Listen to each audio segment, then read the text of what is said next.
All right. Hello. I'm delighted to be joined today by Mike Tyldesley, who has spent more than a quarter of a century as a lecturer in politics at Manchester Metropolitan University and has now, in retirement, produced what I think is an important contribution to intellectual history. He has edited and introduced a new collection of essays by the Italian socialist thinker Andrea Caffi, published this year by Little Big Eye Publishing under the title Andrea Caffi, The New York Essays. And he joins me today to talk about the book and Caffi himself. Mike, thank you very much for being here. It's a great pleasure. Always like to talk about Caffi. Yeah, Um, like to get the chance. Yeah. So before we dive in, I think we should give listeners a brief sense of who we're talking about, because Andrea Caffi is not, to put it mildly, a household name. So he was born in St. Petersburg in Russia, in the Russian Empire in 1887. He's had a nomadic and often precarious life across revolutionary Russia, fascist Italy, and then occupied and liberated France. He died in Paris in 1955, having spent his final years in a single hotel room there, working as a reader for the publisher Gallimard. He never visited New York, No. and yet, as this book shows, he managed in the mid to late 1940s to become a contributor to some of the most remarkable little magazines that New York has ever Yeah, produced. indeed. So my Indeed. first question is, for people encountering Caffi for the first time, how would you describe him? When you try to explain him to someone, why why should when you try to explain to someone why they should care about this person, what do you say? Well, it's actually quite a tricky question, but I think Caffi was one of the things one of the things she said just now was he lived this precarious life. The word precarious has sort of come back into social thinking over the last 10, 15 years. And if you want a sort of living definition of precariousness or precarity or whatever the term is, Andrea Caffi is it. I mean, I think we'll probably get onto aspects of this. And to some extent, the precariousness of his life, to some extent, it was a personal choice that he made, and that's because Caffi, above all else, Caffi was a maverick. He was his own person, and the thing is, I tend to get drawn to the mavericks. I always have in the time I spent when I was a university and before that polytechnic lecturer. Um, I used to I used to get drawn to the people who were sort of going against the stream a little bit, and that's very much what I think Caffi did. And so if you're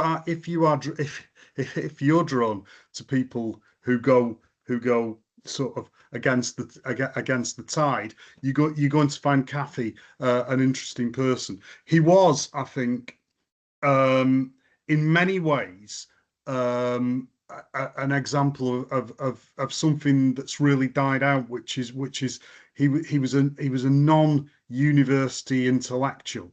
He'd been in a university, and we'll probably get to that. As a student, he'd been in university, but he never worked for a university, and the sort of relationship between Caffi and academics, or academic life and academic procedures, is an interesting one, and I think we will actually perhaps also get back to that. But Caffi is this example of the sort of freebooting, um, independent intellectual who very much followed what he wanted to do himself, and sort of um, followed his own interests, followed his own beliefs, and really didn't conform to what other people were, whether they were institutional representatives or whether they were just At times they were just his friends.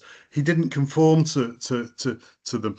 I mean, in fact, his motto, and he wasn't unusual in having this as a motto. His motto was "Non serviam," I will not serve, and by crikey, he lived up to that. He really did. But that's not to say that he wasn't interested in what you had to think. He the there's a phrase about him in one of Nicola Chiaramonte's memoirs of him that calls him a sociable hermit. He was sort of very definitely his own person, but the door to his room was always open, and he was happy to talk to you and engage with you and discuss with you. So I think he's a one-off, really, Caffi. I mean, it's interesting in that respect. I came to Caffi because I picked up. I'd known about politics and Dwight Macdonald and stuff like that from. I'd read about those when I was at Nottingham University way back in the 70s. It wasn't on the course syllabus or anything. I just picked up Memoirs of a Revolutionist, Macdonald's book. But I picked up a biography of Marshall McLuhan one time, and I was reading it. Came across a guy called Felix Giovanelli, who was mentioned as being some sort of anarchist thinker and friend of McLuhan. Did a bit of digging, found that Giovanelli had been a friend of Macdonald's. So I thought, maybe do a bit of work on Macdonald and find out more about him. That took me to Sumner. What's his name? Gregory Sumner. Gregory Sumner, of course. Gregory Sumner's book, Dwight Macdonald and the Politics Circle. And I realised when I read that, it's not Giovanelli I should be looking out for. It was Caffi. And the rest is history. I've been looking at him or working on him for about 17 years now. So, yeah. So a complete one-off. Complete one-off. Yeah. All right. So you describe him as in the introduction that you wrote for the book as having been in trouble with four different secret police forces across his lifetime. Yeah. The Okhrana in Tsarist Russia, the Cheka in Revolutionary Russia, the OVRA under Mussolini, the Gestapo, and the Milice in occupied France. I mean, and that's a remarkable amount of persecution for one person. What do you think Caffi actually did that made him appear so dangerous to so many different regimes? Can I start this by quoting you something that he wrote in one of his articles in Politics, and this is from Toward a Socialist Program. So here's the quote: "And we should never forget that freedom cannot exist without some disorder." And then this bit in italics: "A free man," today we'd say a free person, "a free man creates disorder." And he lived up to that. His disorder wasn't sort of throwing bombs in the street or stuff like that. His disorder, it took a number of forms. Oh, my video. They can't get my camera. There we go. Are you okay now? Yeah. Can you see me? Yeah. Right. Yeah. Just to go through them one by one, if you like. The Okhrana came after him because he was involved basically in the 1905 Russian Revolution. Now, I'd actually, until I read Marco Bresciani's biography of him, I'd always assumed that he'd sort of been involved in the revolution, got sprung out of jail by the Italian ambassador, and then went to Germany to do his university studies. I found out he'd actually gone before 1905 to Germany, and when the revolution broke out, he went back to join his comrades in their activities. So he was actually involved in organising. He'd been a member of the Menshevik Party, and he'd been particularly involved in trade union activity, and the trade unions were quite strongly involved in the 1905 events. So in that case, it's direct involvement in political disorder, civil unrest, um, and he was imprisoned. Yeah.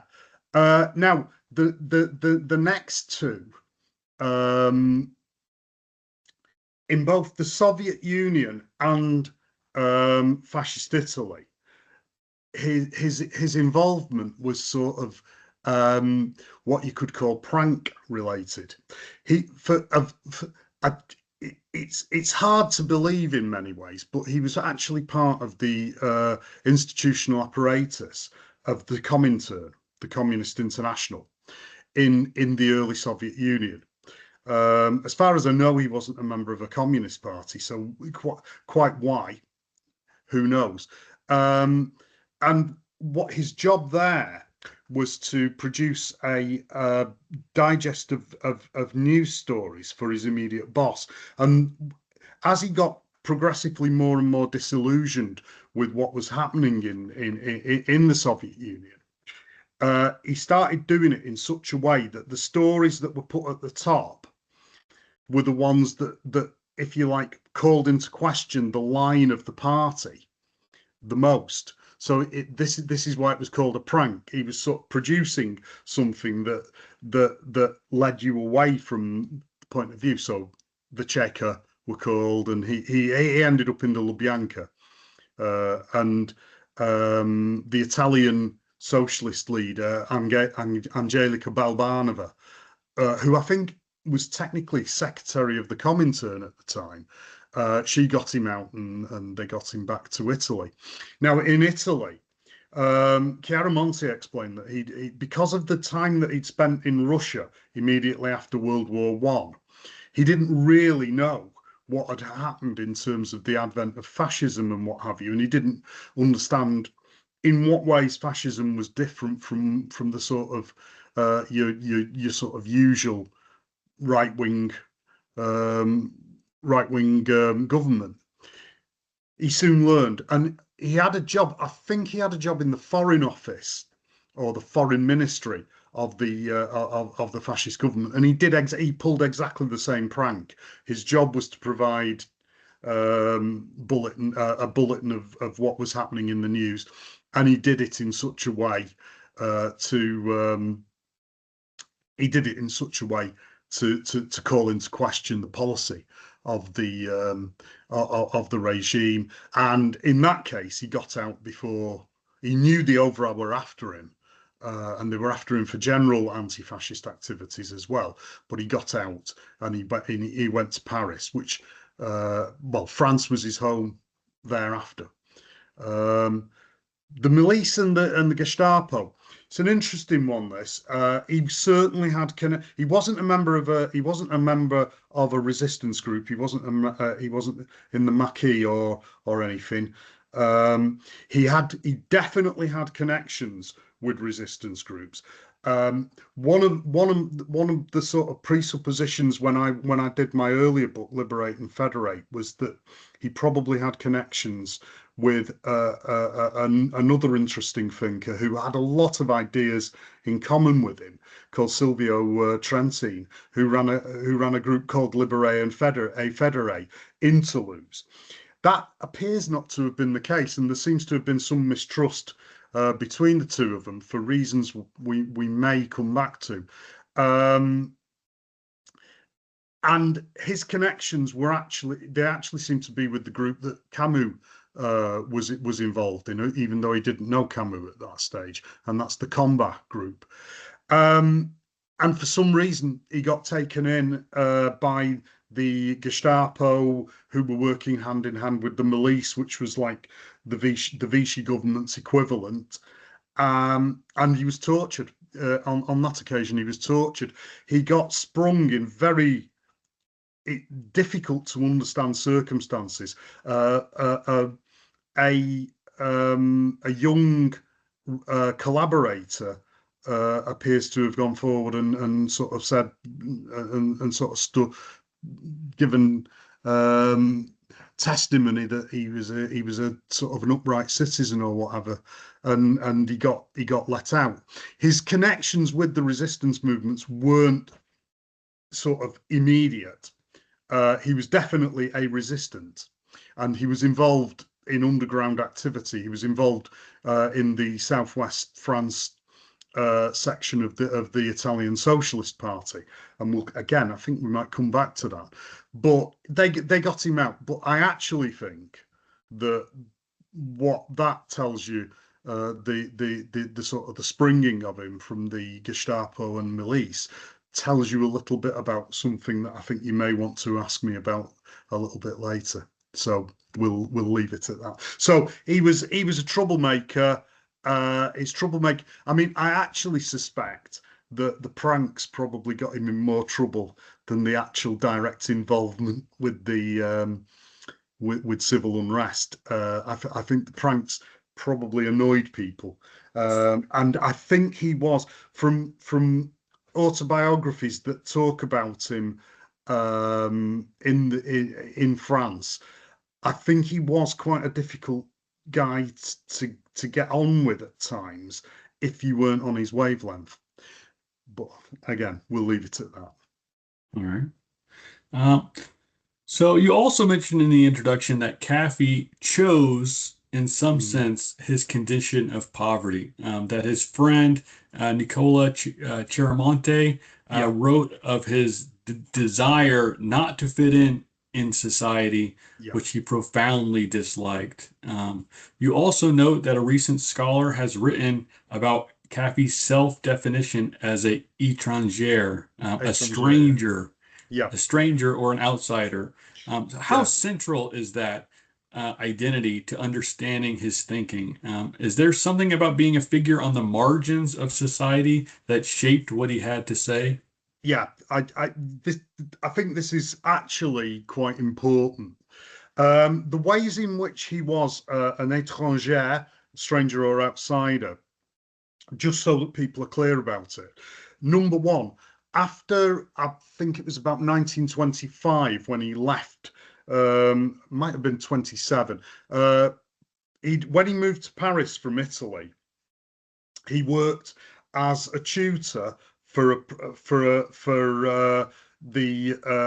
a prince and his American wife's children, and this woman also, the wife, also was involved in publishing a journal with, I think, Paul Valery, called Commerce, which was a sort of something a little bit like the New York Review of Books. It was a sort of literary magazine, quite distinguished, and he was involved in working as an editor. But there came a point at which he walked away from that, and after that, he never really had a sort of a normal job. And he tended to work on things like he tended to do bits of translation. He worked for the French government. Sort of ran a radio station that broadcast anti-fascist propaganda to Italy in Italian, and he was involved in the teams on that. He was doing sort of bits and pieces. In effect, as Chiaramonte's comment suggests, he sort of opted out. Um, I mean, I'll bring in there his friend, the novelist Alberto Moravia, who's the guy who introduced him to Chiaramonte. Um, he said of Caffi, just read this, he was a hippie, anti-letarum, a hippie before the word was invented. In him, there was an anticipation of many things that later became common in the 60s and 70s. He dropped out, you could say. And Moravia sort of looks at stuff like the way he dressed. He had one decent suit, and the rest of the time he wore an old baggy blue sort of tatty suit. He used to wear sandals, and if he hadn't got socks, he'd wear bandages around his feet. Um, he really did drop out, and he was a sort of prefiguring of what came later in the 60s and 70s. So that's one way in which he was an outsider. He really didn't conform to social norms. The other way in which he was an outsider was that he was gay. Um, Moravia, I think, was the first person who actually came out and said this. Um, Now, that wasn't illegal in France. It was in Britain, for instance, till 1967. But it was something that was it sort of brings to bear, or brings into, or it brought to mind when I was thinking about this. It brought to mind um, the sociologist Howard Becker and his book Outsiders. The book looks at jazz musicians and marijuana smokers in America in, I think, the 50s. Becker's big thing, his theory of deviance, if you like, is that it's socially created. So, in the case of his gayness, his deviance, if you like, was something that was entirely socially created. Today, nobody would remark on the fact. It would be nobody would talk about it. His opting out, well, maybe that's a sort of, that was his personal preference. Um, I think that his position at the edges of society, almost by choice, certainly in the case of his sort of the way he earned a living or didn't earn a living. Chiaramonte has this wonderful phrase about the way his face lit up if he walked into a room and there was a table with a lot of food that was available. He said, this guy really didn't have very much money most of the time, and couldn't eat well. Um, there's an element in which that's a choice, but that position, I think, really does sort of it gives you a view on society that I guess really that I do think that would have been important. What one of the things I discovered very recently, in fact, it's only in the last few days. Um, there's an article come out recently, or a chapter of a book about his activities in the immediate post-World War period, when he was in, or sorry, the immediate pre-World War One period, when he was involved in a group called La Jeune Europe, Young Europe. And one of the things I discovered was that he wanted to translate, or he was discouraged by some of his friends from this project, but he wanted to translate Nietzsche and Schopenhauer by Simmel, by Georg Simmel. Georg Simmel was his lecturer in Berlin when he was at university in Berlin. And there's in that chapter, there's a story about how he was there were guys like Banfi was there, one or two others. There was a little sort of group of Italians who stuck together, and they're looking on the notice board, what lectures are coming up, who's available, and apparently Caffi just pointed at Simmel's name and said, "This is the man for us." So Simmel. Now, reading the introduction to the English edition of Nietzsche and Schopenhauer, which I picked up the other day, discovered, and I hadn't known this, you probably do know this, that Simmel had written a chapter called The Stranger. Hmm. Um, and it just, I mean, I don't know much about what he said about The Stranger. I'll have to go back and read that up. But it did seem to be interesting that you've got Becker with his theory of the outsider, you've got Simmel with his theory of the stranger. Here are two interesting ways of maybe having a look at issues. Might be scope for a comparative study. But the real irony, of course, is that Simmel's writing the stuff on the stranger at pretty much exactly the time that Caffi was in Berlin listening to his lectures. Hmm. I mean, Simmel is in some ways, a comparable figure because he did what he wanted. He wrote about the things he wanted to. He acted within the university the way he wanted to. And it took him an awful lot of time to actually get any sort of recognition. But he was his own person. Hmm. And then when he got his job at Strasbourg, apparently he didn't really like being a proper lecturer or a proper professor anyway. But anyway, there you go. So that's yeah. So in answer to go back to your question, is there something about being a figure on the margins of society? Yeah, I think it does give a sort of, and I think that comes through at times in some of the writings in politics because he's aware of what's happening, if you like, at street level in towns like Toulouse, Marseille, etc., in the south of France when he's down there. Um, and so he's sort. I mean, I remember one of the comments was, you've got these left-wing councils in these southern French cities, and what are they doing? Instead of mending the sewers, they're building huge football stadiums. And it's the sort of, you know, it, I just think that's the kind of, uh, that's one of a number of ways in which you sort of get in a view that's a little bit sort of angled, if you like. Yeah, so there you go. Yeah. All right. That's good. I like all the connections with stranger. That's Oh interesting. yeah, yeah. Hmm. That's really interesting. That's really interesting, I think. Anyway, All right. So there's an interesting detail that you make in the introduction. The suggestion that Caffi may have been the model for Mr. Samler in Saul Bellow's 1970 novel, Mr. Samler's Planet. So he was yeah. living in the same hotel as Bellow for a period in Paris. So can you say a little bit about that and what it tells us about the kind of presence that Caffi had among people that knew him? Yeah, Bello was in Paris 1948 to 1950,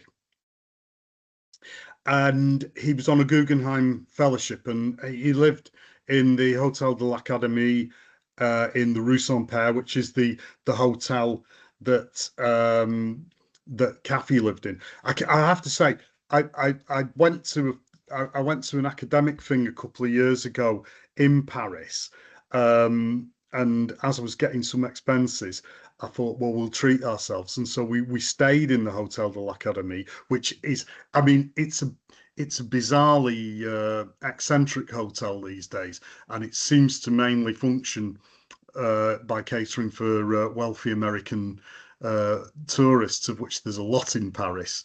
Uh, and so, how on earth, what the story there is between then and now? Well, that's another thing. Anyway, small rooms.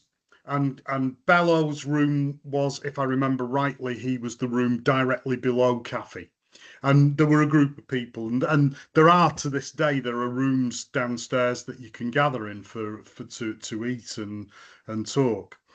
Um, and yeah, the James Atlas in his biography of Caffi, sorry, of Bellow, actually quotes Bellow saying that Samler was in Mr. Samler's Planet was based on an old Italo-Russian scholar who I'd met in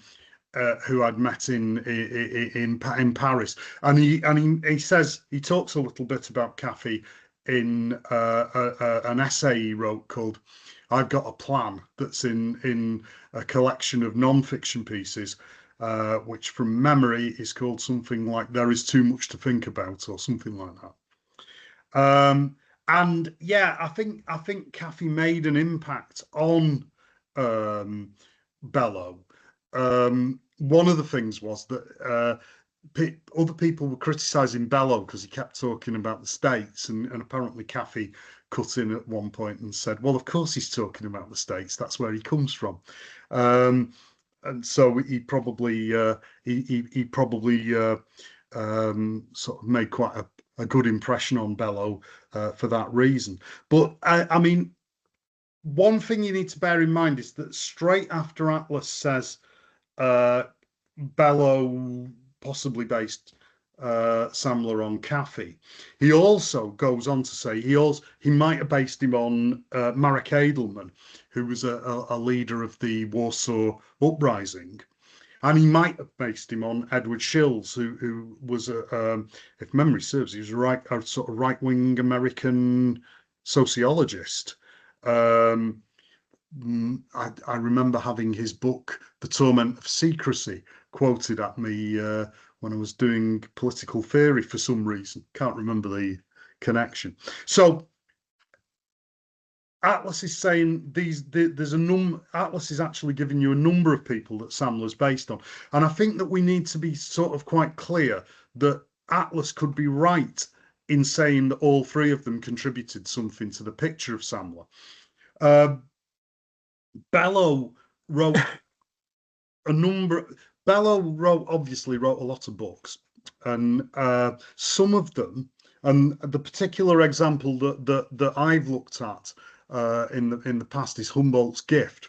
Now, Humboldt's Gift Humboldt's Gift is quite interesting because quite clearly certain of the characters are based upon people in real life. It's like a Roman à clay sort of thing with disguised real people. So just written a few of them down. This was published incidentally in 1975, Humboldt's Gift. Samler's Planet came out earlier in 1970.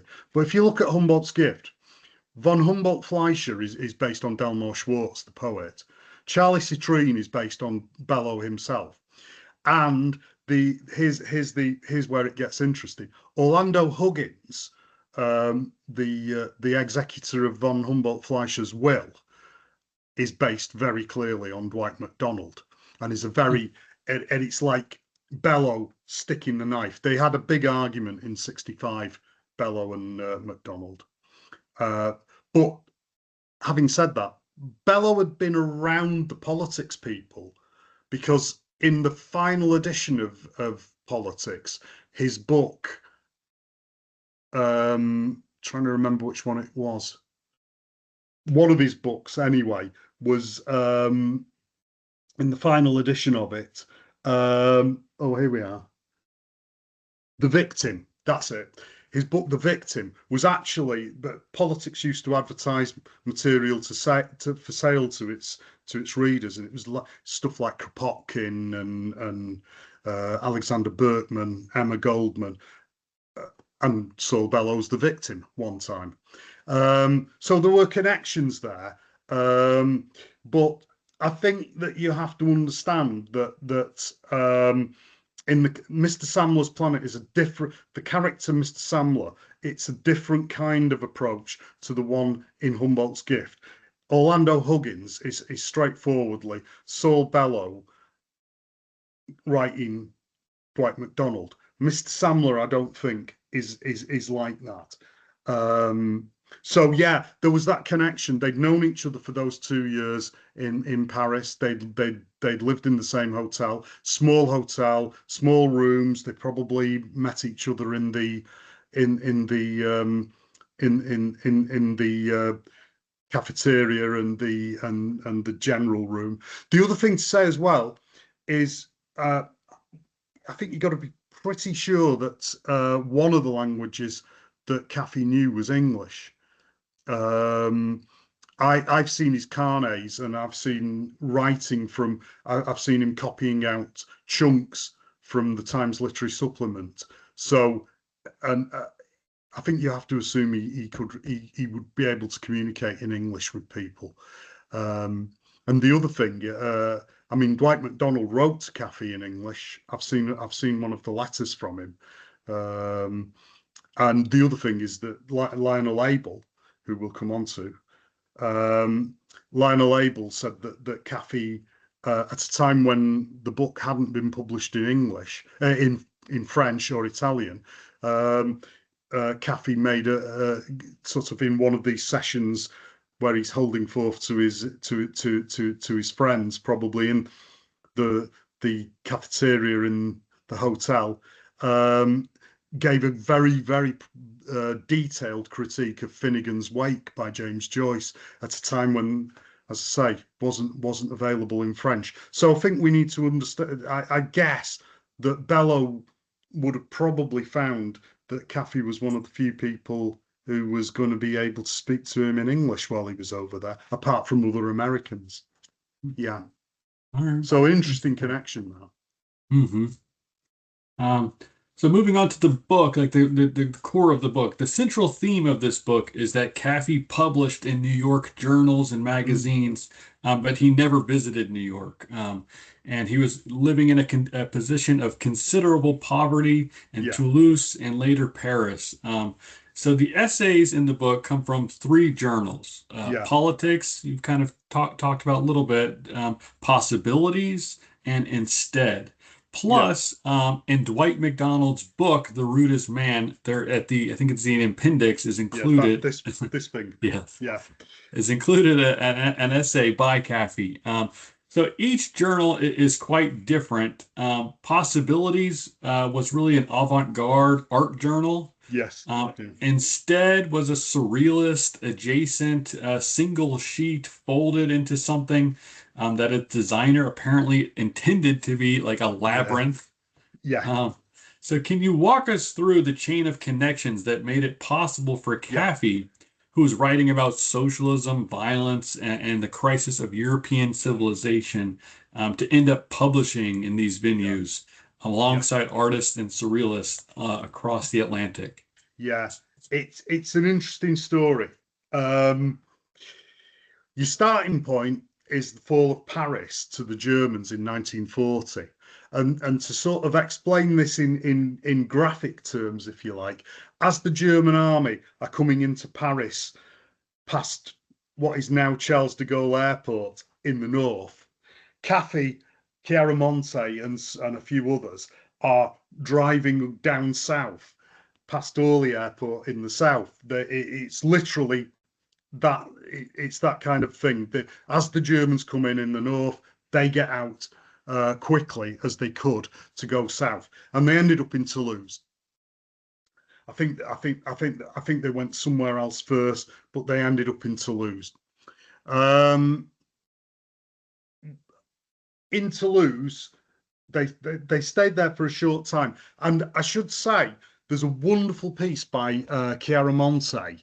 I'm just pulling it over in this book, The Worm of Consciousness. If you can try and get there, you go. There's a wonderful article in there called Lost Italians, which is about the life that people like Caffi and Chiaramonte were leading in Toulouse with the other socialist exiles, because Toulouse was full basically of Italian socialists who'd had to get out of Italy. It was full of Spanish Republicans who'd had to get out of Spain at the end of the Civil War. They lived in a suburb called La Busca, which was it was basically it's where all the emigres went to live. I expected it to be sort of full of like the quite high 4 or 5 story flat buildings that you have in a lot of the centre of Toulouse and in the centre of Paris. It's actually a low rise area. Really surprised me when I went to see it. Anyway, they get to Toulouse. Chiaramonte um, really didn't settle in Toulouse. Um, Caffi did because I think he got friendly. I think he got very friendly actually with a guy called Giovanni Farabolli, who was an old peasant socialist leader. And those two, I think those two they did a lot of stuff together. So Caffi's like in his element in Toulouse. Chiaramonte didn't like it. So Chiaramonte goes to Marseille, gets on a boat, and goes to Algiers. In Algiers, he meets Albert Camus, um, then running a resistance newspaper there. And instead of staying in Algiers, Chiaramonte goes to goes to New York. He gets, I mean, the legend is it's the last boat out of Algiers. Everybody got the last boat out of wherever. He gets a boat from Algiers, and he moves to New York, and he arrives in New York in 1941. And then in mid 1943, Chiaramonte meets Dwight Macdonald. Now, Dwight Macdonald had been one of the key members of the team that published Partisan Review. Partisan Review, I think, technically started as a communist journal. It became a sort of Trotskyist literary journal, and then it started to become a bit more independent. And at the time of the outbreak of World War II, Macdonald moves to a sort of position of opposing American participation. The people who ran Partisan Review supported American participation. That's putting it very crudely. And the result is that by the time that Chiaramonte meets Macdonald, he's thinking about leaving Partisan Review and setting up his own journal, and he does so. And so in 1944, a few months later, Macdonald sets up Politics, monthly magazine, starts off monthly.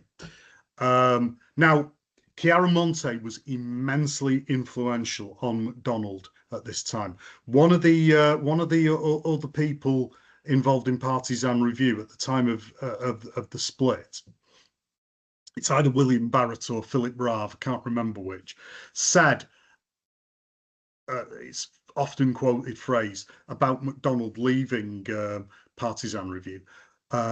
Dwight is looking for a disciple to tell him what to think, and that disciple that was aimed at was Chiaramonte, because Chiaramonte starts to give Macdonald perspectives. He's bringing in ideas from different parts of from Europe, basically. He's bringing in ideas, and Chiaramonte, one of his key roles at Politics as a journal was what we could call today talent spotting.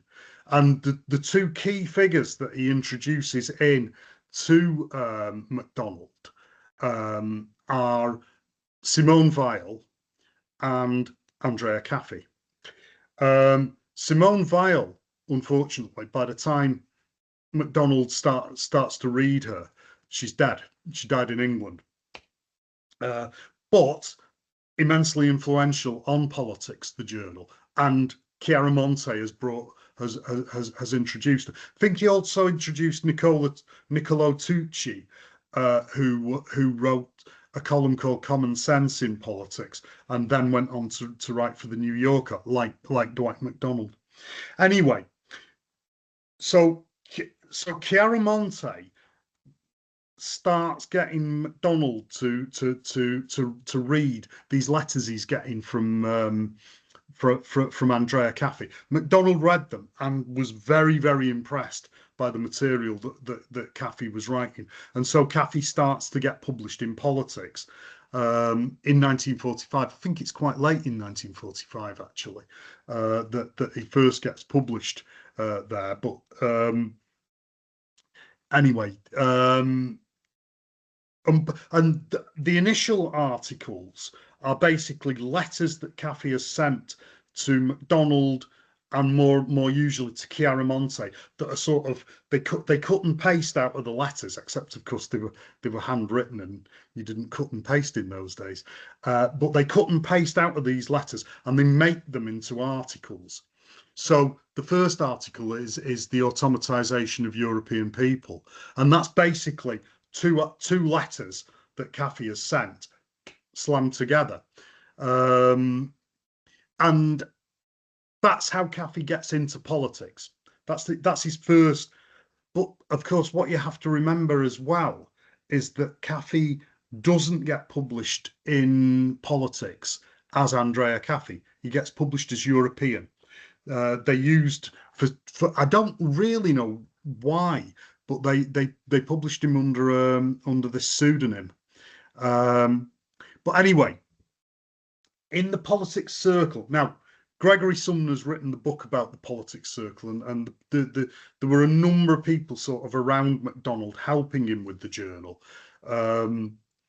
Margaret McCarthy, or is it Mary McCarthy? Sorry, the novelist. She does a lot of the translation on Simone Weil, for instance. There's Louis Koser, the sociologist. There's Irving Howe, the sociologist, is also in there. C. Wright Mills, getting a female because that's another sociologist. One of the people in the circle, not really, incidentally, Hannah Arendt is in the circle, but she never actually had anything published in politics. There was a time when they were thinking of reviving politics, and she was going to be one of the editors, but she never actually published in it. But she was around it. She was part of the group. One of the other people in it was a guy who did translation work, and this is Lionel Abel. He's a playwright. He's very close to the surrealists. At one point, Andre Breton, who at this stage lives in New York, wanted him to. Andre Breton wanted to start up a surrealist journal in New York. It was going to be called VVV. It did actually appear. And at one point, it looked like Abel was going to be the editor, but he wasn't. But Abel is clearly involved in possibilities, and as Jed Razula's pointed out in his recent book on athletic modernism, or acrobatic modernism, Caffi's appearance in Possibilities. Possibilities only had one edition, incidentally. It's edited by Robert Motherwell, the painter, Harold Rosenberg, the literary critic, and John Cage, the famous musician. That's probably why it's best known, actually, because it appears in biographies and works on John Cage. It has one edition, and probably the largest actual piece in it is a piece by Caffi called On Mythology. And as I was saying, Jed Razula has pointed out that this was brought in by Lionel Abel. So politics, it's through Chiaramonte and Macdonald. Through them, he meets Abel. That gets him into Possibilities. Abel moves on. Abel, as I've said, is close to the surrealists. Start of 1948, one of the key surrealists in New York is a Chilean painter called Roberto Matta. Roberto Matta's quite wealthy, and he sort of gets Abel on board with the idea of publishing this journal called Instead. Now, Instead it's absolutely, the setup is absolutely bonkers. It's one huge piece of paper folded into about 16 pages.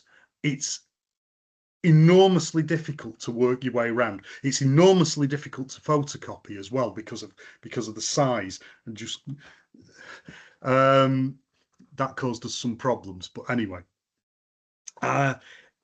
it was technically, it was for sale, but a lot of them were given away. It's technically called Instead, and it's numbered, except some of the editions don't have the name on them. The first edition, which Caffi has an important article in, there is no name, there is no date, there is no price. It's yeah.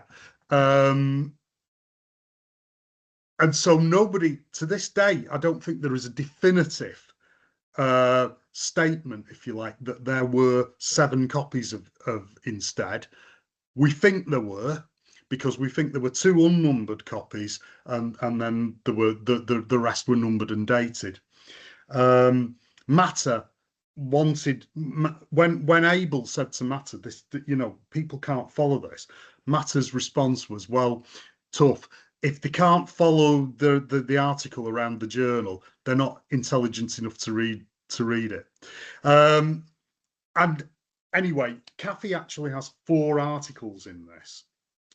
One of them was reasonably well known, and it was called "A Glance at Marx's Horizons," and that was fairly people knew about that. But in fairness to ourselves, What happened was I went to a comedy show in Stockport, just down the road from where I live. And when I was coming back and thinking, well, this book, it's going well. I'd started getting the transcriptions done, and I'm thinking, what could go wrong? And the thought crossed my mind, what if there were more articles in these journals?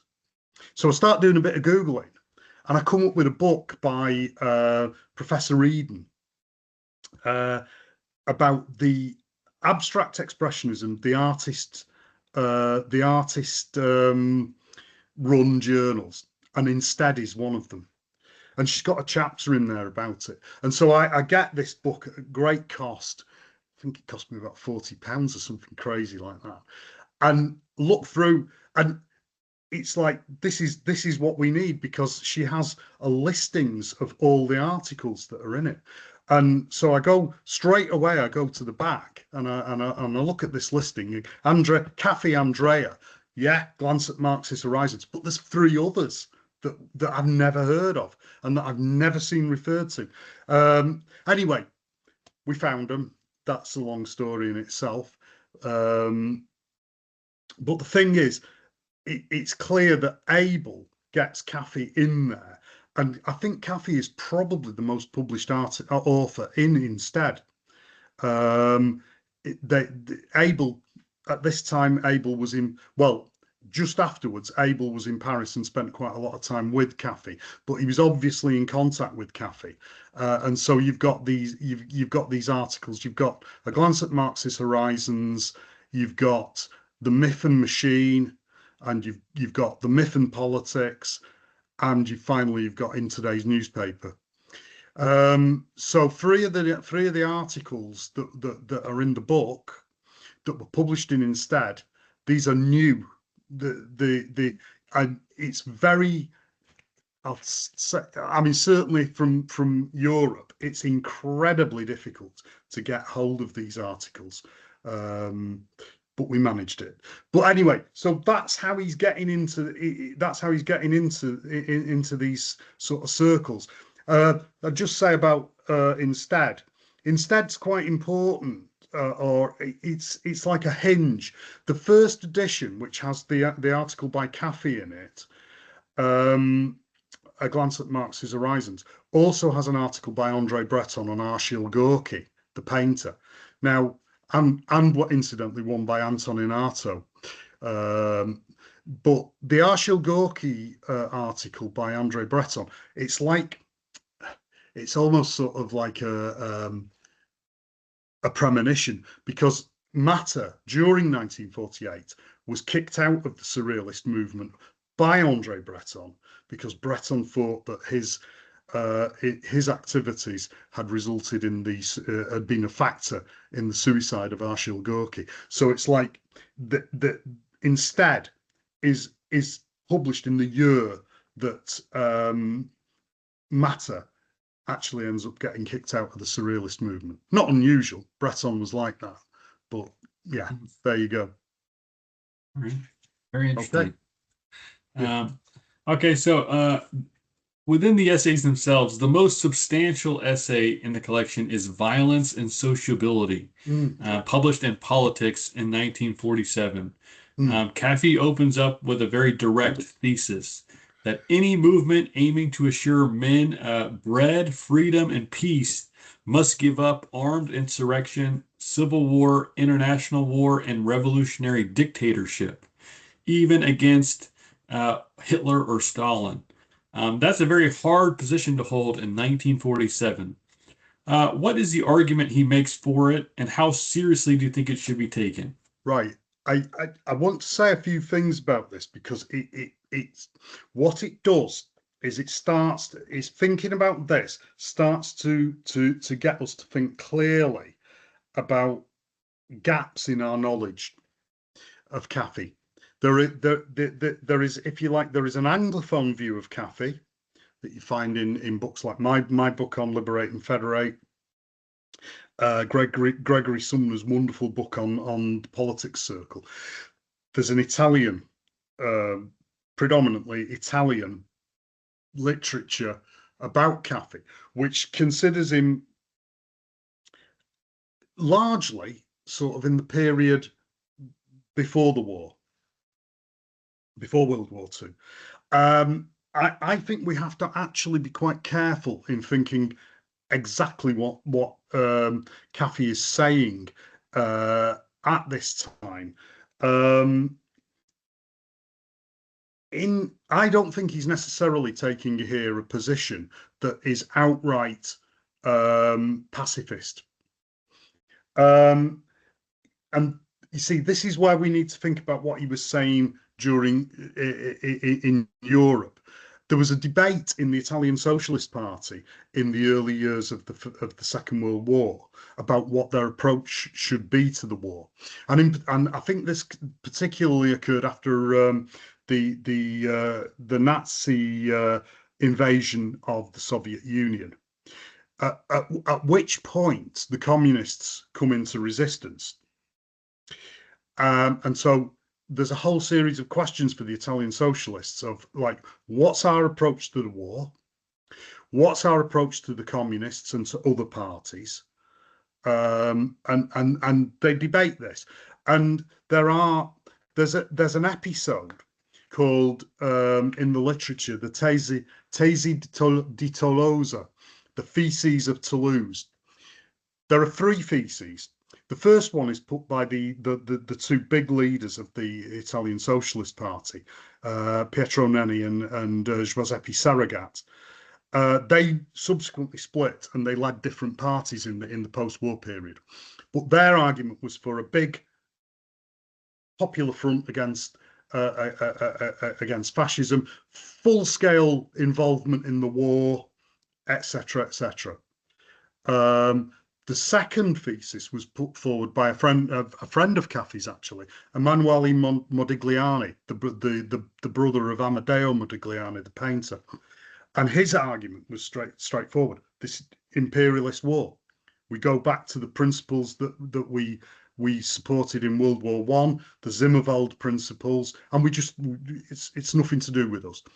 Caffi, along with his friend Giuseppe Faravelli, and there was another guy whose name I can't remember, but it was mainly Faravelli and Caffi, representing the Southwest French Federation of the Italian Socialist Party.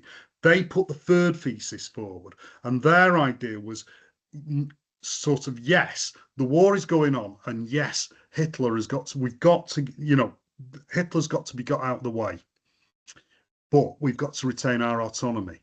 And that in turn leads into issues like federation in Europe.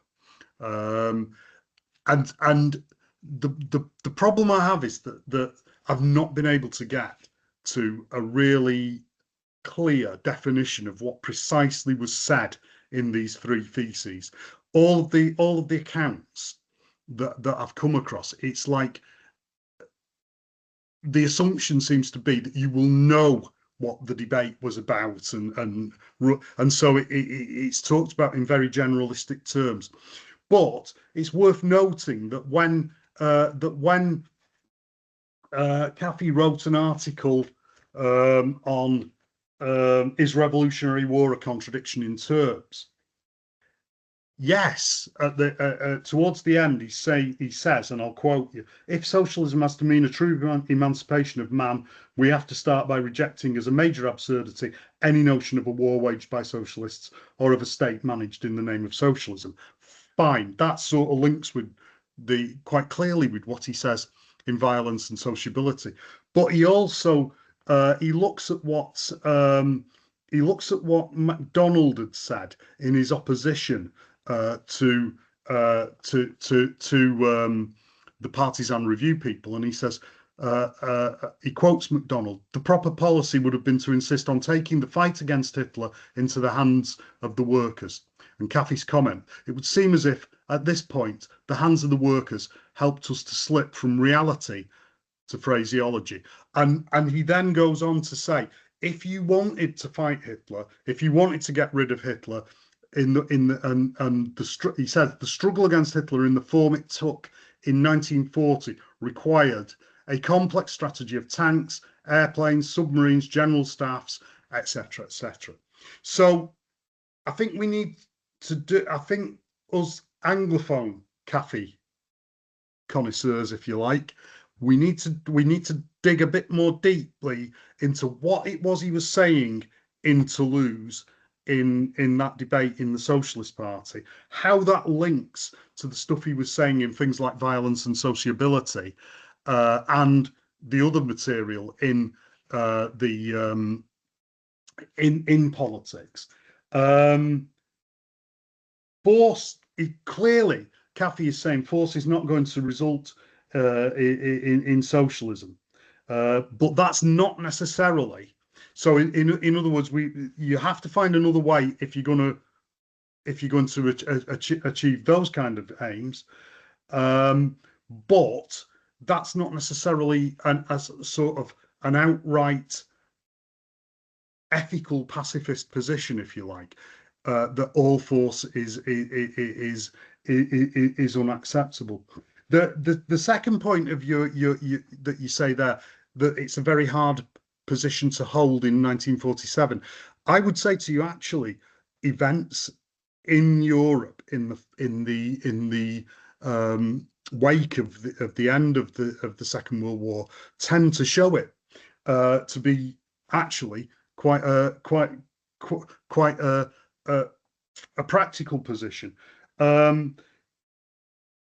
In the automation of European people, Caffi points to the failure of a thing called the État généraux.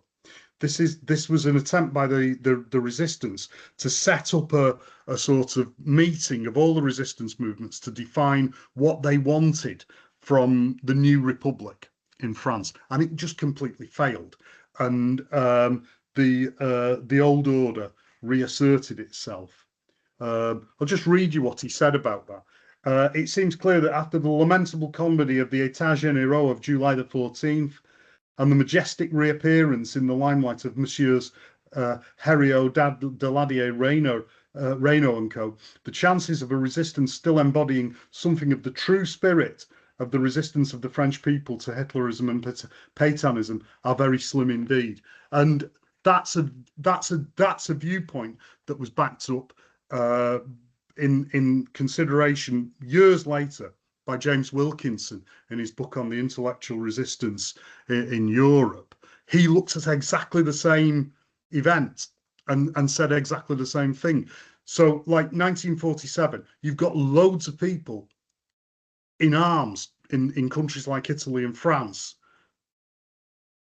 but you get nowhere in terms of all the people. Lots of segments of the resistance have been saying, once we've got rid of Hitler and the fascists, we're going to move on. And we're going to get a new society, and it didn't happen.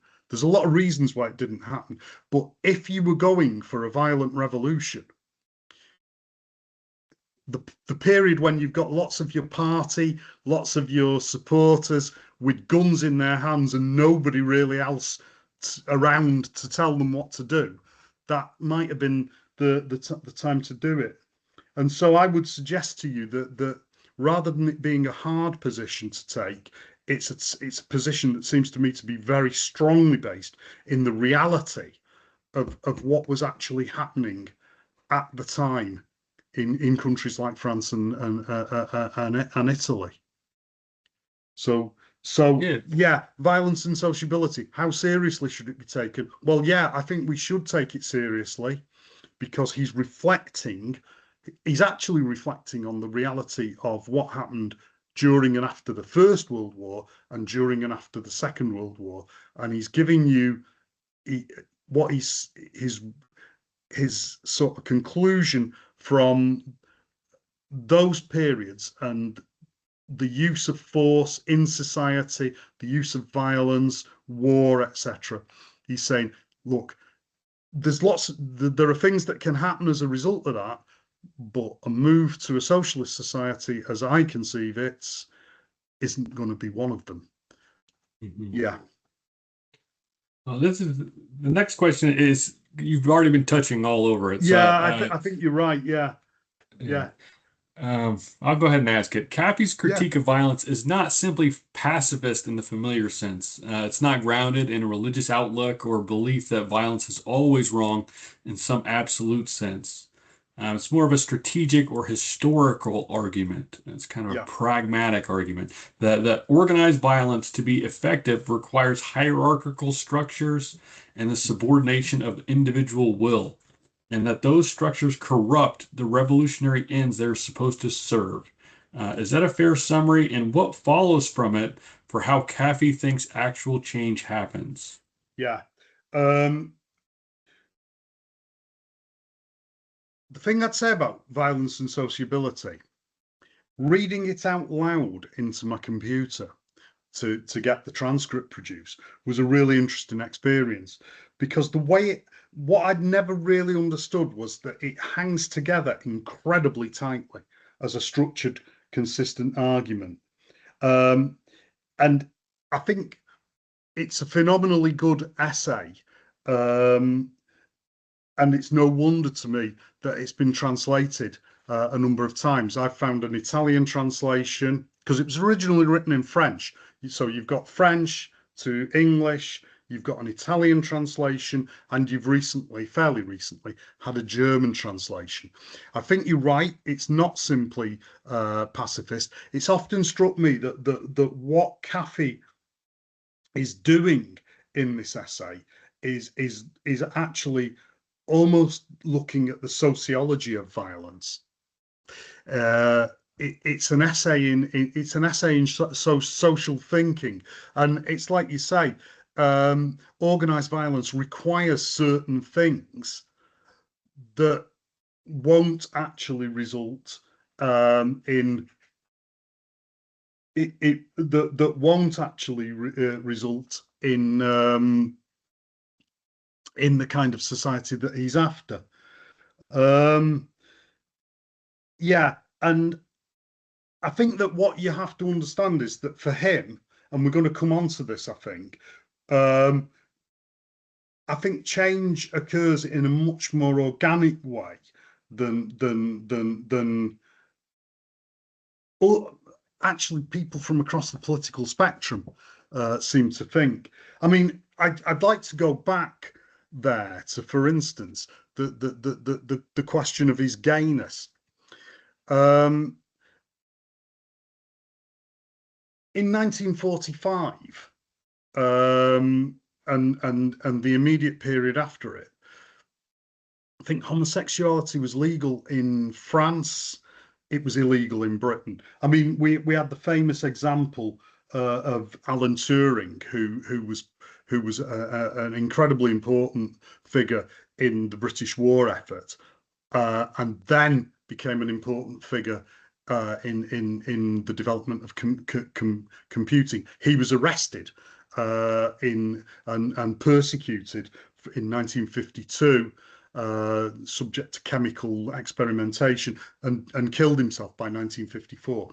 And you'd sort of look back and you think, well, today things have changed so much that what he did, what he was involved in, it would simply be regarded as his own business.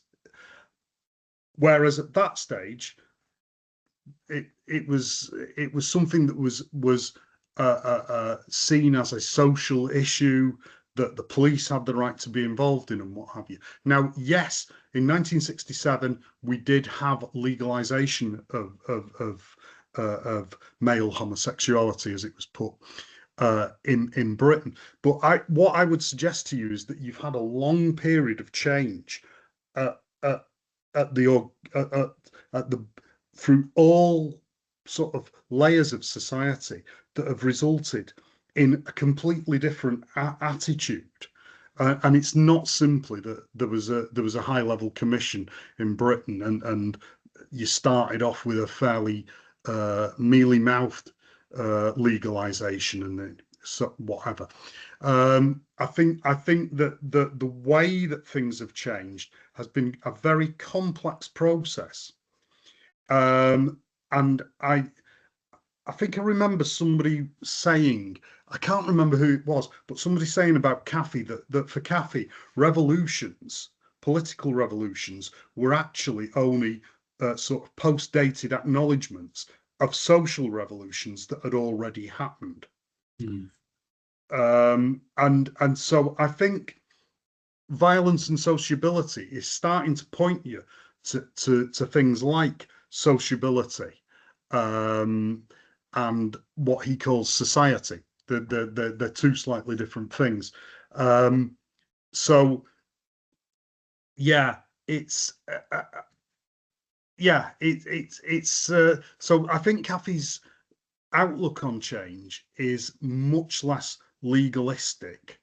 And it's, he's lived through a revolution that tried to change, ostensibly tried to change everything in the Soviet revolution.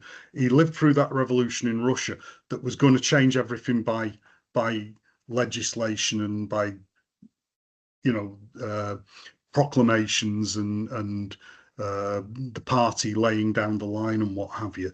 And you know, one of the things one of the things that we've seen since 1992 and the fall of the Berlin Wall and the end of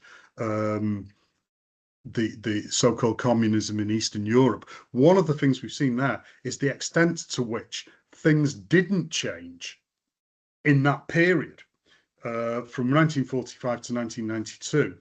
A lot of things didn't change at the level of mentalities and the like.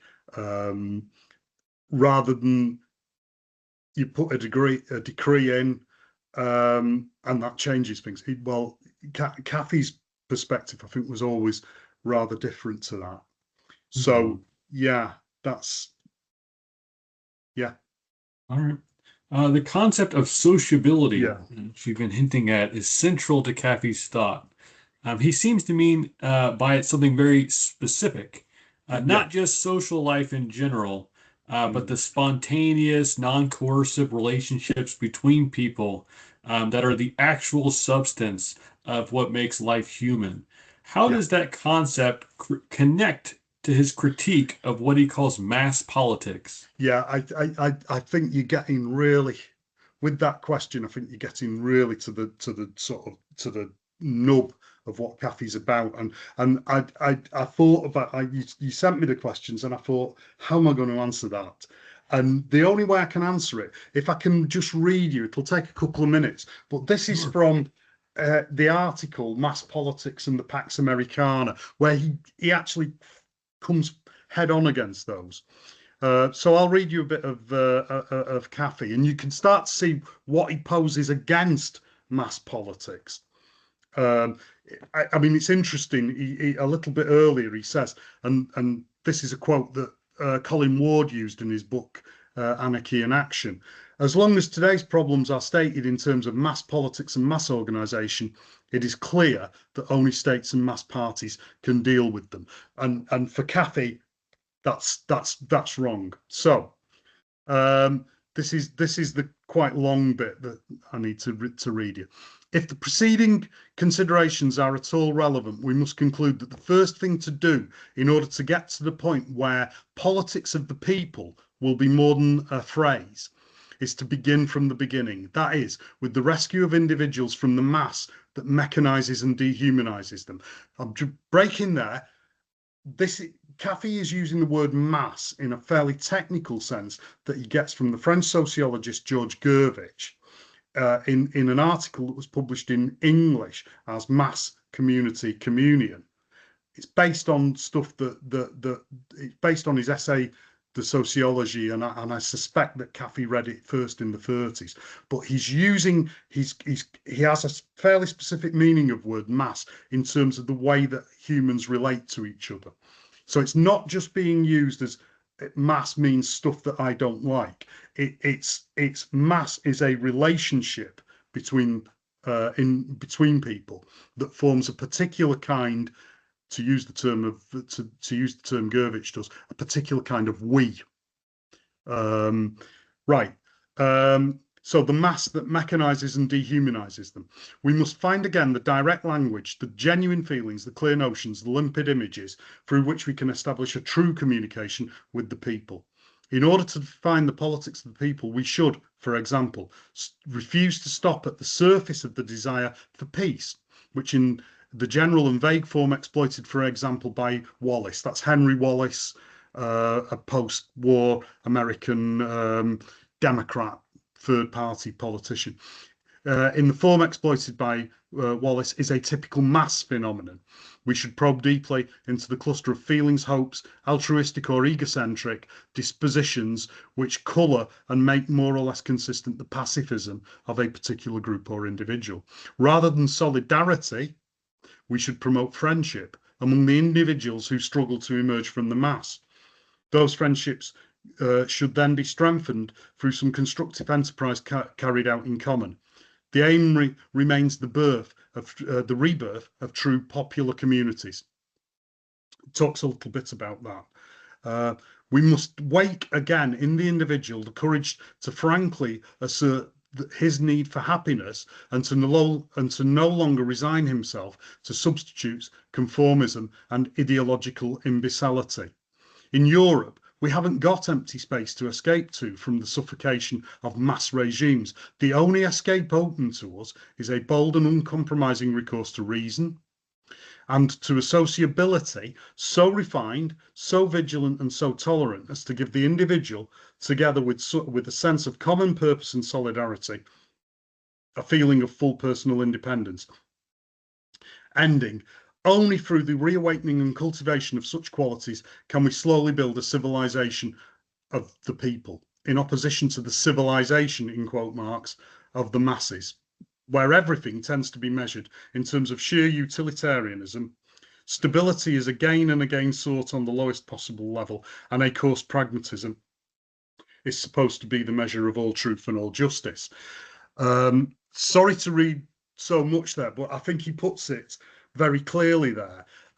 He's talking about an alternative to mass politics that is based on sociability, which he's giving you some definitions of there. And I think what he's expressing in that last segment is what he calls elsewhere the role of society.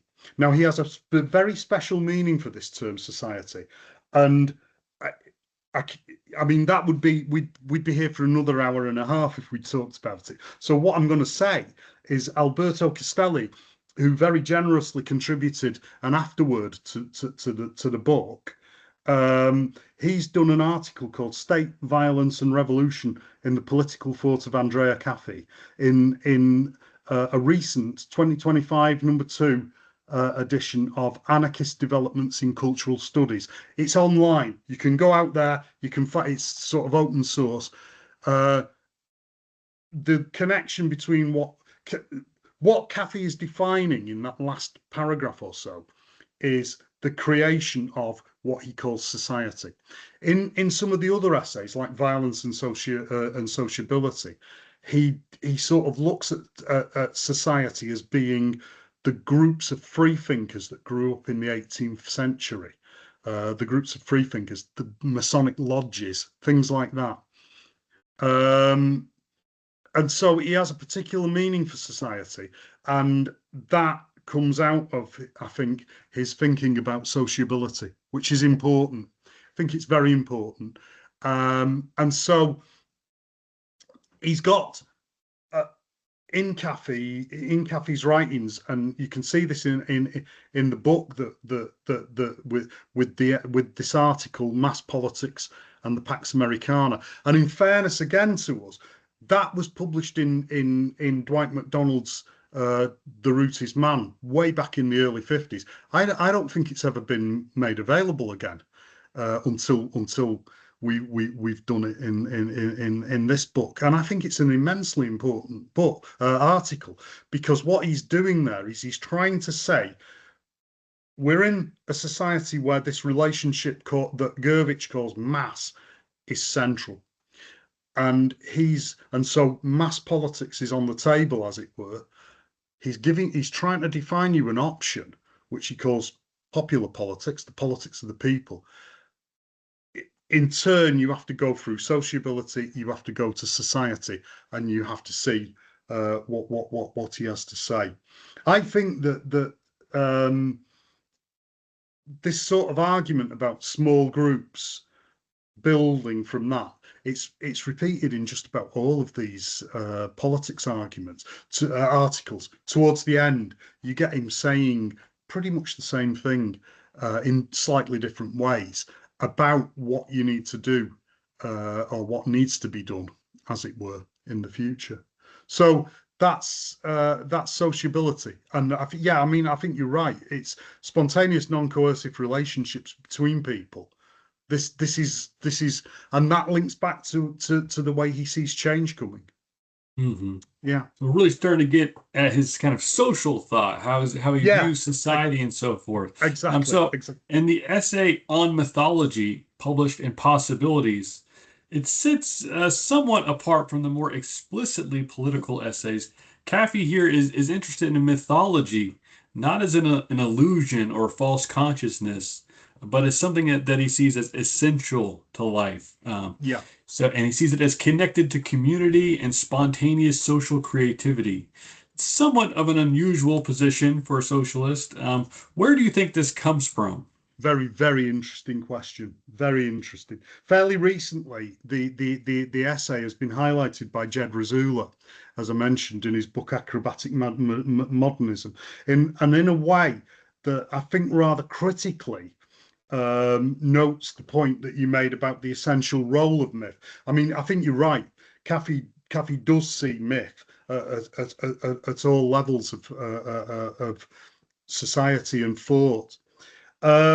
This is, I think, a second area where Anglophone Caffi studies needs to dig a bit deeper. Might even be where the folks on the continent and in Italy also need to dig a bit deeper. Um, rather than in Risula's presentation, Caffi is a sort of rather naive, non-academic, almost blundering into areas where the like the big boys of social thought really know what they're doing. I don't think that's true. I don't think that's true at all. Um, Caffi, to me, was a deeply attuned intellectual. Uh, we find him studying Simmel. I've mentioned earlier he wanted to translate Nietzsche and Schopenhauer by Simmel. In 1914, we find him. This is also noted in the article I mentioned earlier, or the chapter I mentioned earlier about La Jeune Europe. We find him interested in Edmund Husserl in 1914. That's quite early. He's finding out with friends where he can get hold of Husserl's books. Um, and in the 30s, he's clearly reading and assimilating what Gurvitch has to say about mass community communion. I actually think that he takes those ideas from Gurvitch and does a lot more with them than Gurvitch himself did. I think that that's getting into Gurvitch's post-war thinking, which is something that I've been doing a little bit of work on. Um, we'll leave that on one side. Anyway, to come back to myth, as a subject, it also interested Georges Bataille, Roger Caillois, and the group that formed the Collège de Sociologie. Now, the Collège de Sociologie wasn't a university institution; it was a private grouping, or not, maybe not a private grouping, but it was a non-academic grouping that used to have meetings in the back of a bookshop on the left bank in Paris. It wasn't attached to a university or anything like that, even if some of the people involved actually became very distinguished academics in subsequent years. Walter Benjamin, for instance, used to go to some of the meetings. Now, the Bataille, Caillois, and the college people were interested as well in myth. They were interested in it, I think, in rather different ways to Caffi. But Caffi, um, it's certainly the case that Caffi knew about what they were up to. He wrote an article about the Collège de Sociologie. It never got published, and as far as I'm aware, even though it's in French, it's in an Italian archive down in Rome, and I've seen it referred to a number of times in the Italian language material on Caffi, but I've never seen it actually. Nobody seems to have actually got in there and got it and transcribed it, and I think one of the next stages, if we're interested in what Caffi had to say on myth, and I think it is important, I think that's where we need to be going. We need to be looking at that. I think material by Caffi, therefore, on that widens the scope of what he's saying about mythology exists, and we need to get it. We need to do some work on it. On on that, that's where I think it's coming from. I think it's coming from his the whole of his intellectual formation, which I think is very.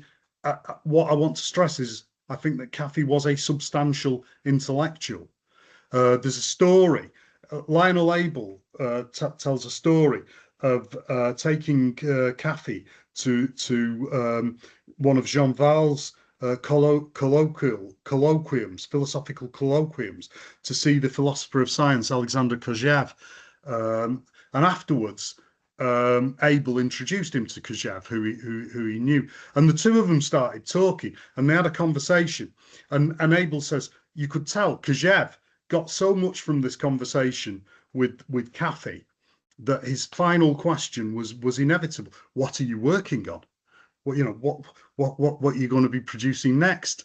And Abel points out that by this stage, Caffi wasn't actually really working on anything, and the question sort of deflated him. He was old and probably getting quite near to death, and I think he had some sort of debilitating sickness at this point. But the point I'm making there is that this is a guy who could hold his own with one of the top philosophers in Europe, and have a conversation with him. He's not just some amateur blundering into the issue of mythology.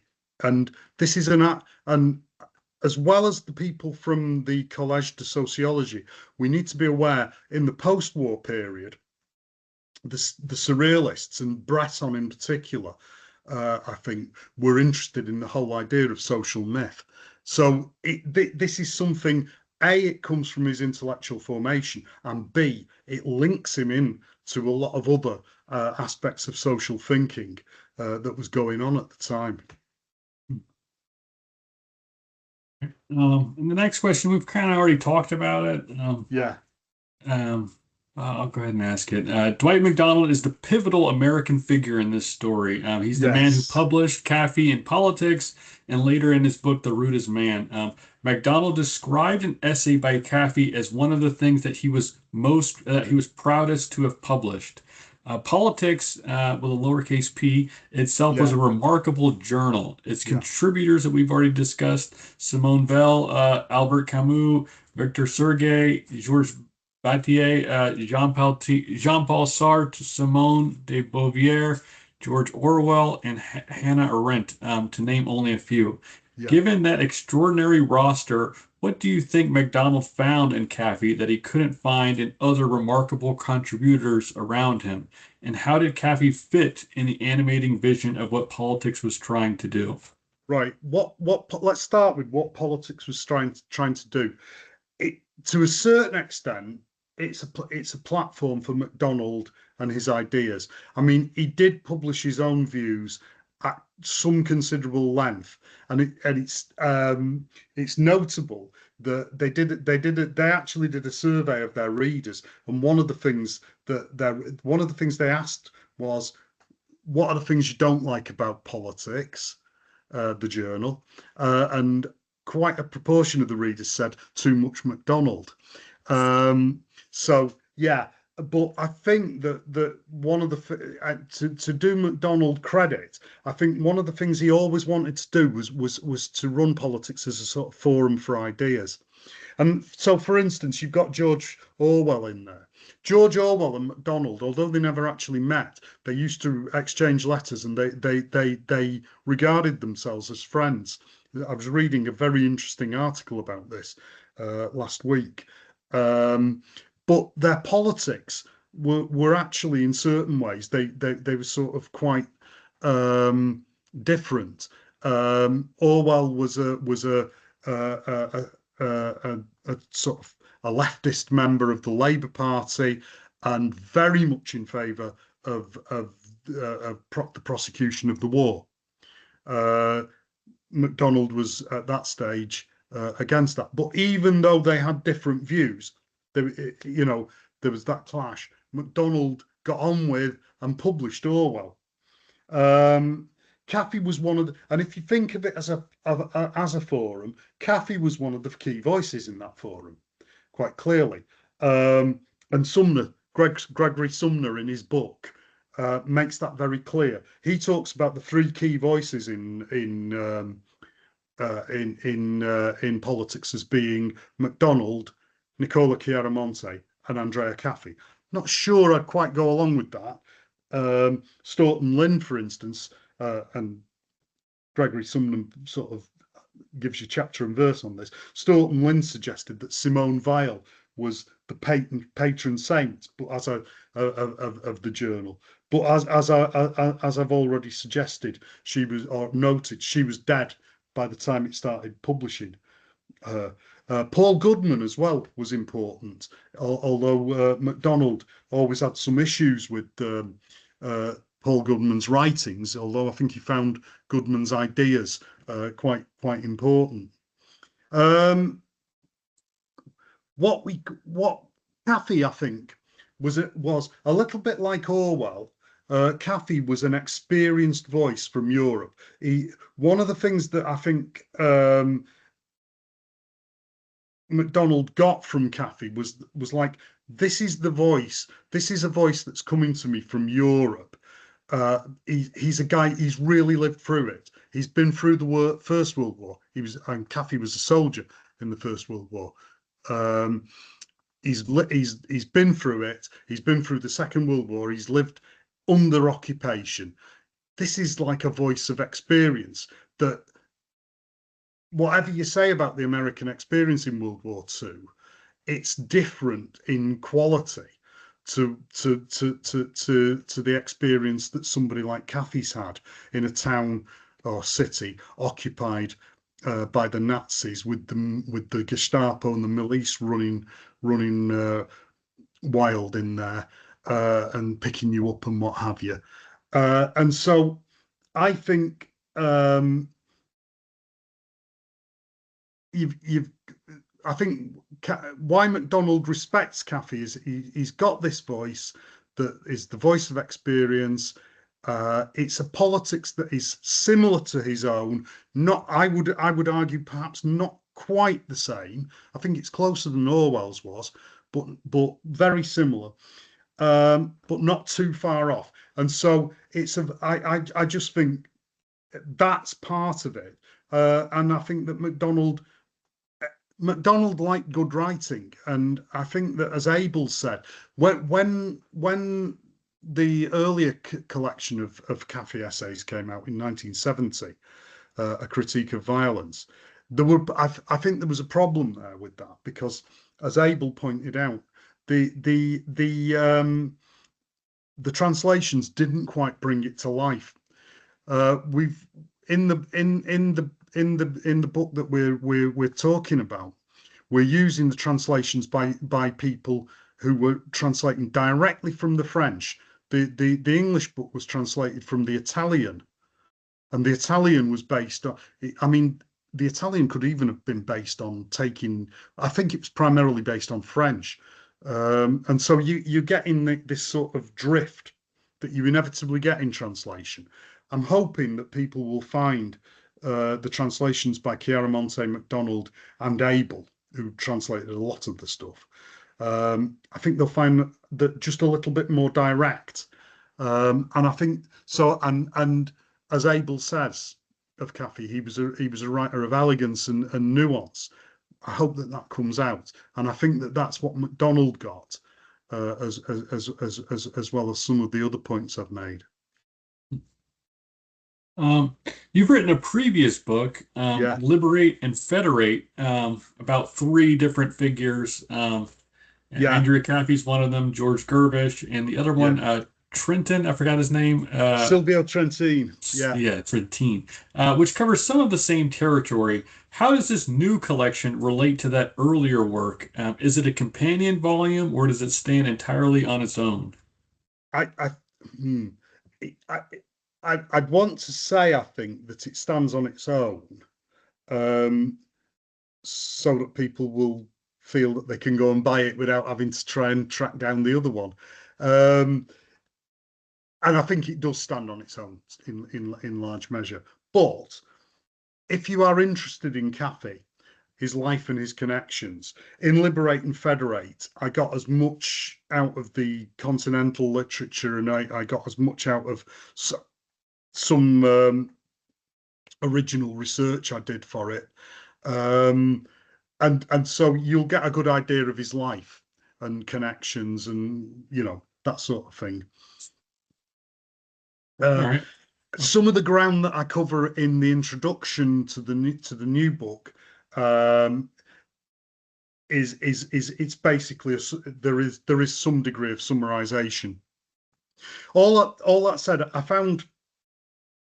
we found three articles, as I've indicated, from Instead, that weren't there, that weren't available to us when I wrote the book in 2024, and things have moved on. I think I know a bit more about Caffi now than I did then. Um, I don't really see it as a companion volume in that sense, but you could certainly read them together. Yeah, So we're nearing the end of our time, but I want to yeah, make sure to ask you a question about the present moment. yeah, yeah, We're in yeah, a volatile time right now, the Iran yeah. war and Russia, Ukraine. Caffi was writing in the late 1940s about the automation of European people, their tendency toward passivity, toward slogans, toward the surrender of individual judgment to collective formation. He was writing about mass culture's role in producing political passivity. Reading those essays now in 2026, what strikes you as most prescient, and is there anything that seems to dated to you? Right. The things that are prescient, Cappy's views on mass culture, mass society, and mass politics. I think that they are prescient in a whole number of ways. In some respects, they are outdated. Well, they have to be. 1940. It's a long time ago, or 1947 to well, it's about 45 to 50, 44 to 50. Obviously, they're going to be a bit outdated. But it seems to me that they're not simply pessimistic statements. Um, there's always he always sort of finds you an alternative.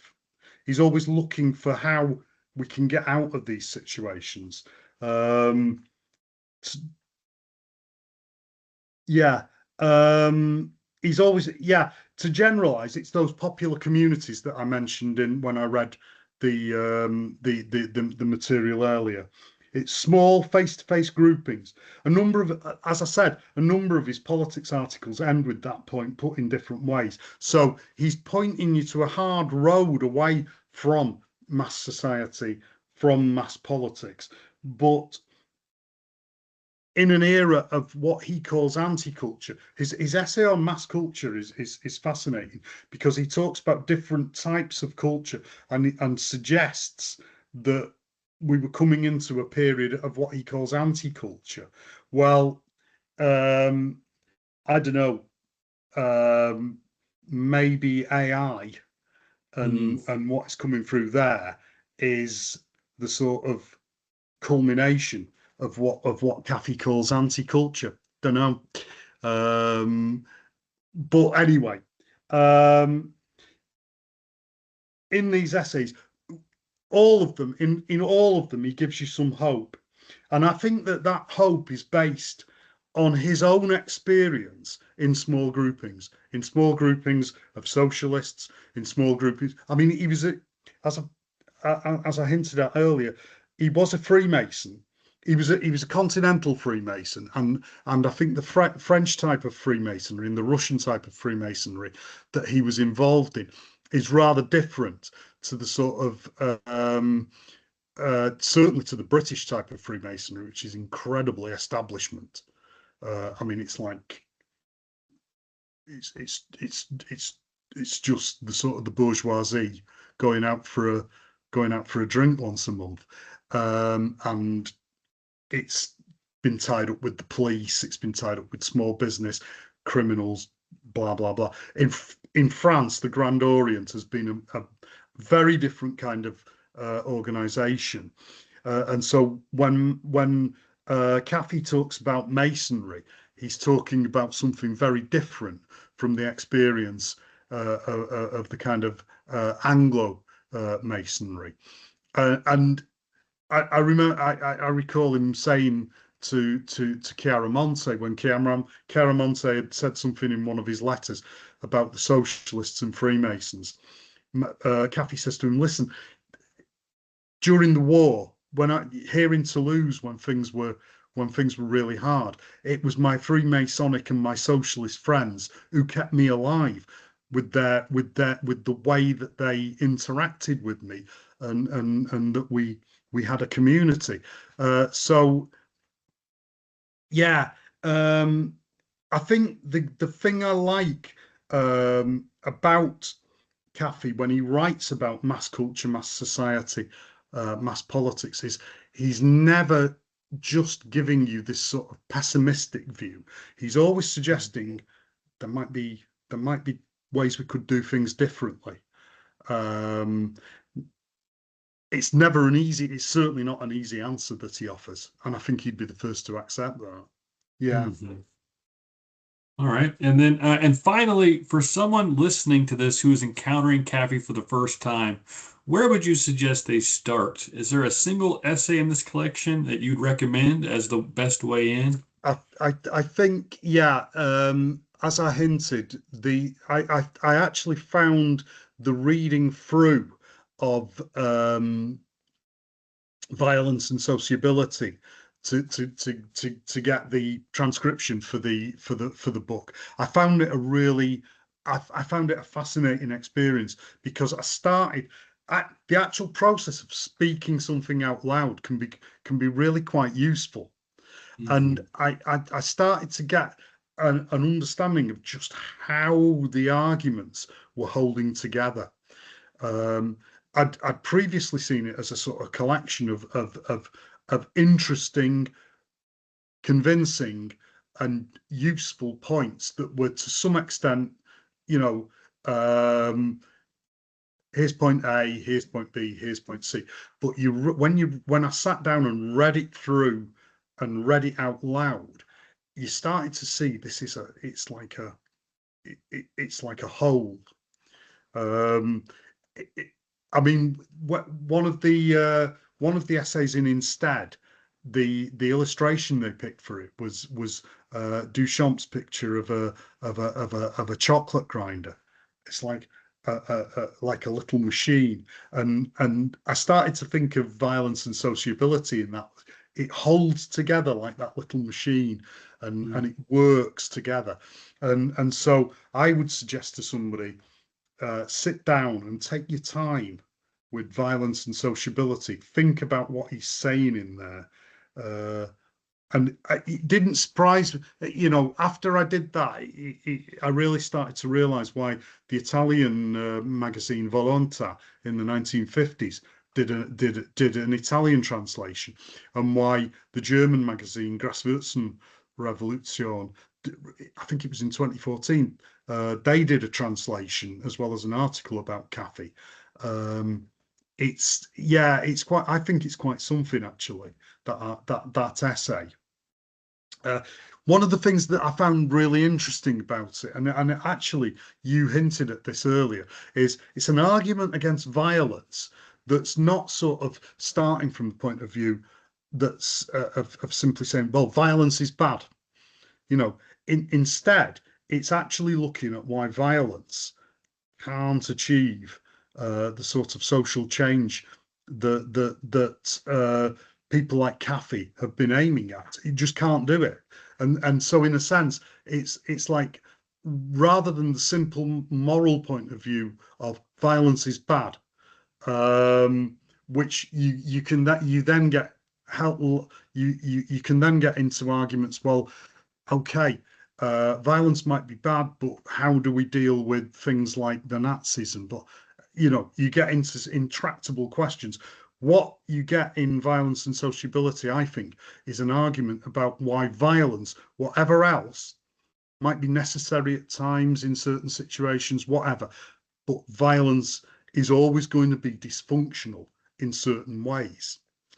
And if that's your starting point that he establishes, which I think he does, right? If we're interested in social change, how do we go about it? So I think there's an awful lot in that essay. Yeah. So start with that. It's about the 4/5 in. So but I mean, the other essays from politics are really well, all of the essays are really good, but Mhm. um, yeah, Yeah. All right. Well, thank you very much, Mike. I appreciate your time. It's very yeah, interesting. no problem, no problem there.